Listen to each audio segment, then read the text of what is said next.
السلام علیکم ورحمۃ اللہ تعالی وبرکاتہ۔ بسم اللہ الرحمن الرحیم، الحمد للہ وکفی وسلام علی عبادہ الذین اصطفی والصلاة والسلام علی من لم یکن هذا الورى وعلى آلہ الطیبین واصحابہ الطاہرین وعلى اولیاء الہدى، اما بعد، قال اللہ عز وجل فی شأن حبیبہ، اعوذ باللہ من الشیطان الرجیم، بسم اللہ الرحمن الرحیم، ان اللہ وملائکتہ یصلون علی النبی یا ایھا الذین آمنوا صلوا علیہ وسلموا تسلیما، اللهم صل علی سیدنا محمد وعلی آلہ وصحبہ افضل صلواتک وعدد معلوماتک وبارک وسلم، صلاۃ وسلام علیک یا رسول اللہ۔ ایک مرتبہ اور درود شریف کا نذرانہ پیش کریے، اللهم صل علی سیدنا محمد وعلی آلہ وصحبہ افضل صلواتک وعدد معلوماتک وبارک وسلم، صلاۃ وسلام علیک یا رسول اللہ۔ شیخ الاسلام والمسلمین، بانی جامع نظامیہ، امام اہل سنت اعلی حضرت مجدد دین و ملت الحافظ شاہ محمد اللہ فاروق فضیلت علی رحمت و رضوان ارشاد فرماتے ہیں، ہے درود پاک بھی ذکر شرع علی مقام، ہر طرح سے جس کا خالق و منظور ہے اہتمام، بھیجتا ہے خود درود اس وقت عالم پر مدام، اور فرشتے دائماً مشغول ہے جس میں تمام، کیسی طاعت ہوگی وہ جس میں ہو خود حق بھی شریک، ہے جو طاعت سے بری جس کا نہیں کوئی شریک۔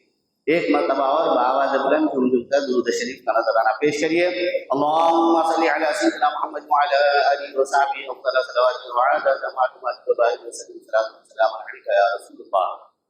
محترم سامعین کرام، یہ ماہ ذی القعدہ ہے، اور اس ماہ مبارک میں حضرت سیدنا خواجہ محمد بندہ نواز جیسے ذرات بلند پرواز علیہ الرحمت و رضوان کا عرس شریف ہوتا ہے، آپ کا وصال کا مہینہ ہے، یہ ماہ ذی القعدہ ہے، مگر بندہ نواز رحمۃ اللہ علیہ کی مقبولیت کی وجہ سے ہمارے گھر میں بعض بوڑھی عورتیں وغیرہ اس کو بندہ نواز کا مہینہ کہتے ہیں۔ محترم سامعین کرام، حضرت بندہ نواز ایسی ذرات بلند پرواز رحمۃ اللہ علیہ بڑی عظیم المرتبہ شخصیت ہے۔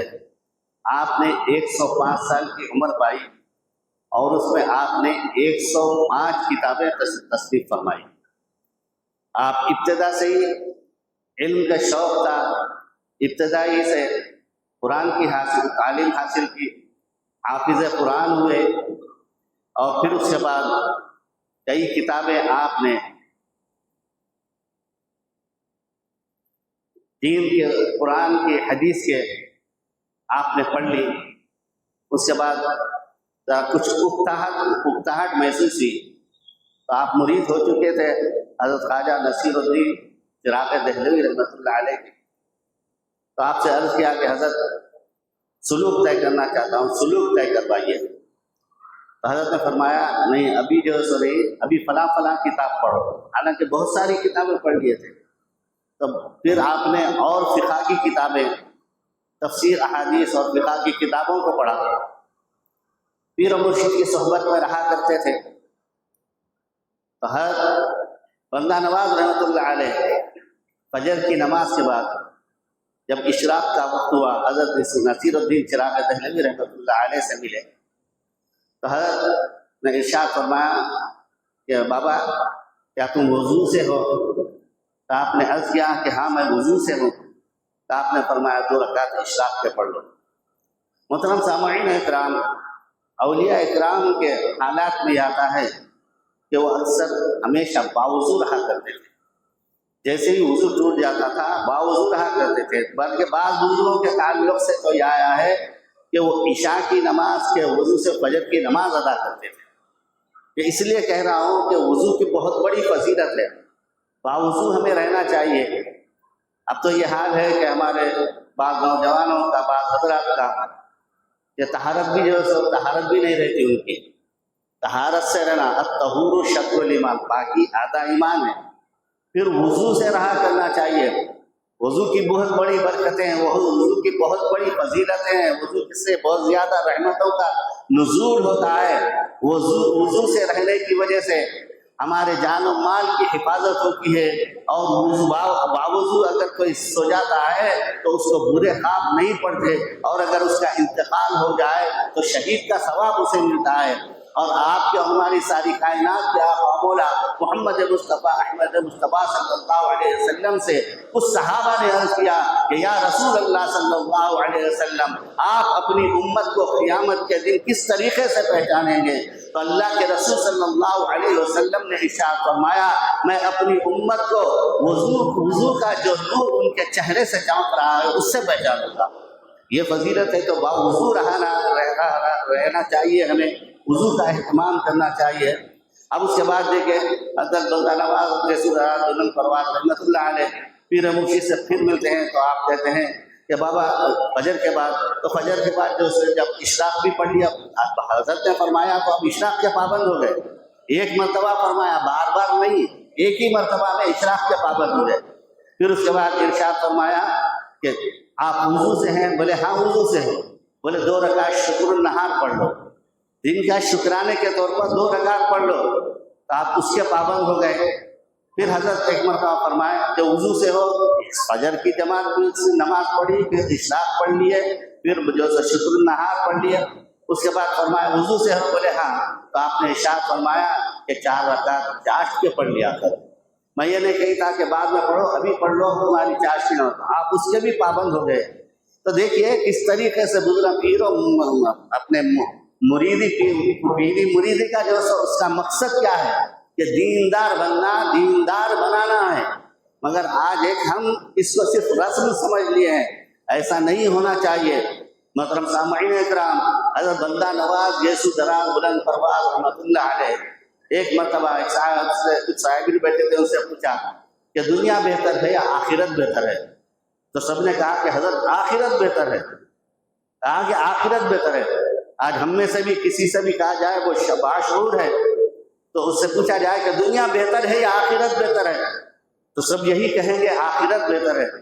اور اللہ کا فرمان بھی یہی ہے وَلَلْآخِرَةُ خَيْرٌ وَأَبْقَىٰ، کہ آخرت بہتر ہے اور باقی رہنے والی ہے۔ دنیا کے جو فائدے ہیں وہ باقی نہیں رہتے، مگر آخرت کے فائدے ہمیشہ ہمیشہ رہنے والے ہیں۔ پھر بندہ نواز رحمۃ اللہ علیہ نے فرمایا تو اس کو یہ تو سب کو معلوم ہے کہ دنیا سے آخرت بہتر ہے، مگر دنیا کی کوئی چیز ہماری چلی جائے، مثال دے کر فرمایا اگر کسی کے کچھ پیسے وغیرہ گم ہو جائیں تو کتنا افسوس ہوتا ہے اسے، بلکہ اگر کسی کے جو کچھ رقم چلے جائے تو وہ زندگی بھر اس کو نہیں بولتا، بچپن کا ہو یا جوانی کا وقت، اور فلاں وقت میں میرے 1000 روپے چلے گئے تھے، 10,000 روپے چلے گئے تھے، ہمیشہ یاد رکھتا ہے۔ حضرت بندہ نواز رحمۃ اللہ علیہ نے فرمایا کہ دیکھو دنیا اگر چھوٹتی ہے، اس کا کچھ حصہ چلے جاتا ہے تو اتنا افسوس ہوتا ہے، اور آخرت پر یقین ہے کہ دنیا سے بہتر ہے، مگر نمازوں کی نمازیں چھوٹ جاتی ہیں تو اسے افسوس نہیں ہوتا۔ اگر کسی کو تو کوئی پابند ہے تو اگر اس کی کبھی نماز چھوٹ جائے تو صرف حضرت فرماتے ہیں کہ استغفر اللہ کہہ دیا یا پھر جو قضا پڑھ لیا بس اسے افسوس دل پر زیادہ نہیں رہتا، جبکہ دنیاوی چیز کھو جائے، دنیا چلے جائے تو اتنا افسوس ہوتا ہے، آخرت کا افسوس نہیں رہتا۔ تو محترم سامعین اکرام، ان اولیاء اکرام کی زندگیوں کو آپ کے سامنے رکھنے کا، واقعات کو سنانے کا مطلب ہے کہ ان کے مقصد کو ہم پورے کریں۔ ہم جب کچھ عقیدہ ہے، بدعقیدہ نہیں ہے، وہابی نہیں ہے، ان بزرگوں کی بارگاہ میں حاضری دیتے ہیں تو پھر وہاں پر جانتے ہیں تو ان کا مقصد کیا ہے، وہ مقصد کو پورا کرنے کی کوشش کریں، تبھی ہم سچے عقیدت مند ہیں اور سچے چاہنے والے ہیں۔ تو محترم سامعین اکرام، آج ہمارا کیا حال ہے کہ نمازوں کی نمازیں چلے جاتی ہیں مگر کچھ افسوس رہتا ہے، کاروبار میں لگے ہوئے ہیں، گراہک آیا، نماز کا ٹائم ہو گیا، کوئی پابند بھی ہے، نماز کا ٹائم اذان ہو گئی، ارادہ کر لیا ہے نماز کو اپنے جماعت کو جانا ہے، گراہک آ گیا، اب گراہک کی طرف توجہ ہے، گراہک کی طرف توجہ ہے، اب گراہک میں جیسے منہمک ہو گیا، جماعت چھوٹ گئی، پھر اور گراہک بڑھ کے رہا، نماز کا ٹائم بھی ختم ہو گیا۔ بولے کیا ہے؟ بولے قضا کر دوں گا، بھائی گراہک ہوتا، گراہک چھوڑ کے تو نہیں جا سکتا۔ کسی کو کسی نے کہا ہے خدا کو بھول گئے لوگ فکر روزی میں، خدا کو بھول گئے لوگ فکر روزی میں، خیال رزق ہے رزاق کا خیال نہیں۔ جسے رزاق کا خیال ہوتا ہے تو وہ جیسے ہی اذان ہو اپنے کاروبار کو چھوڑتا ہے، مسجد کی طرف رخ کرتا ہے، باجماعت نماز ادا کرتا ہے۔ حد تو یہ ہے کہ ہمارا یہ حال ہو گیا، رمضان شریف میں بھی کاروبار کرنے والوں کا یہ حال، ان کے کئی نمازیں چھوٹ جاتی ہے، بلے کیا جو ہے بہانہ کرتے ہیں، گراہک کا خیال تھا، بھائی گراہک بہت تھا، اگر یہ چلے گیا تو یہ تو مہینہ ہے ہمیں کمانے کا۔ ارے دنیا کمانے کا یہ خیال ہے، آخرت کمانے کا خیال نہیں ہے، آخرت کی فکر نہیں ہے، آخرت کی تو یاد رکھیے کہ ہم باجماعت نماز ادا کرنے کی پوری کوشش کرنا چاہیے، اس کے پابند ہونا چاہیے۔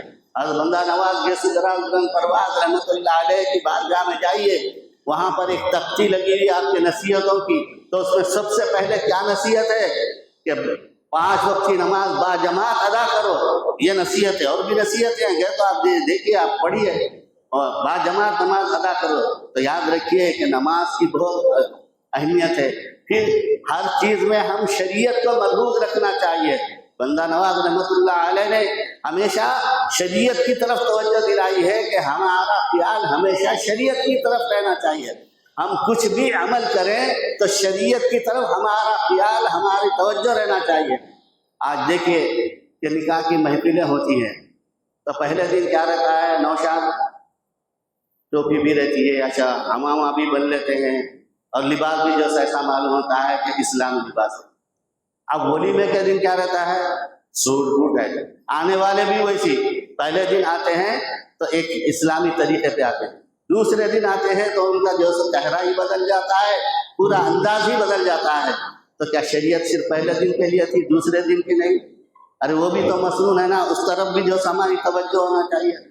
بہت پیسے خرچہ کر کے جو سو بڑے اچھے دکھ رہا، سوٹ بوٹ پہ، بلکہ بعض تو دین کے پابند ہے، وہ بھی اس طرف توجہ کر رہے ہیں، اسی حالت کی طرف توجہ جا رہے ہیں۔ تو یہ ہماری کیسی جو سو بے رخی ہے ہم دین سے، شریعت کی طرف سے۔ پھر ہم کہتے ہیں کہ شریعت مصطفیٰ قائم رہے، شریعت میں کوئی مداخلت نہ کرے، اور ہم خود اس کی پابندی نہیں کر رہے ہیں۔ تو یاد رکھیے کہ ہمیشہ ہمارے لیے شریعت ہی سب کچھ ہے، شریعت مصطفیٰ صلی اللہ علیہ وسلم ہمارا مرکز و ماوا ہے، تو شریعت مصطفیٰ صلی اللہ علیہ وسلم ہے، اس میں ہم جو سو مداخلت برداشت نہیں کرتے، یہ سب کہتے ہیں، مگر ہم خود اس کے خلاف عمل کر رہے ہیں۔ تو ہمیں شریعت کی طرف توجہ دینا چاہیے، شریعت پہ جو سو ہر قدم ہمارا یہ سوچنا چاہیے اس میں شریعت کیا کہتی ہے۔ اب تو یہ معاملہ ہو گیا ہے، اپنا کام پورا ہو گیا تو بس ہے۔ آج ایک بات کی طرف میں توجہ دلا رہا ہوں، یہ مسجد ہے، مسجد شیخ حسہ۔